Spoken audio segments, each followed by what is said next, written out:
আসসালামু আলাইকুম বন্ধুরা, এটা আমাদের সেই সেই গাছের আম, যেটা ঈগল নামে সংগ্রহ করা ছিল। তবে যে সেলার, বাংলাদেশের যে সেলার আমাদেরকে ঈগল নামে এনে দিয়েছিল, সে বলছে এটা ঈগল, এটা জিংহুং। যদিও জিংহুং, বাট আমাদের গাছে ঈগল যে আমটা ছিল ওইটার ওই মাথার দিকে চোখা, ওটা আমরা খেয়ে দেখছি, এটা জিংহুং।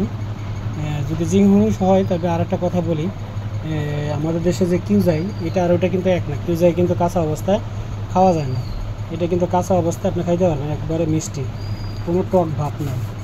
আর এটা ব্রিক্সমান কিন্তু 25 পর্যন্ত যায়। আমরা অলরেডি 20 দেখাইছি আপনাদেরকে।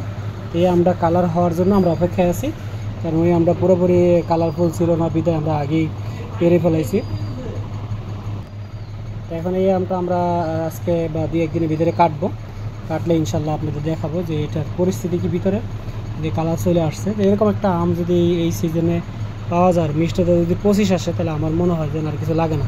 আমাদের সাথে ফজলি আম আছে, সেগুলোর থেকে এগুলোর অনেক সুস্বাদু এবং মানে খেতে অনেক ভালো।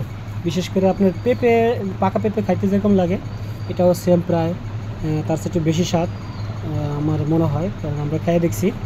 ইনশাল্লাহ আমরা এটা রিভিউ দেবো ইনশাল্লাহ। দেখতে পাচ্ছেন আমার আমার 1 বিঘাতের চেয়ে বড়। তা এটা জানেন 1 কেজি 700, তারপরে আমাদের আগে একটা আম হয়েছিল 1 কেজি 800। তো মোটামুটি আমগুলো অনেক বড়, আলহামদুলিল্লাহ অনেক ভালো, অনেক সুন্দর আম। ইনশাল্লাহ আমরা রিভিউ দেবো। ধন্যবাদ।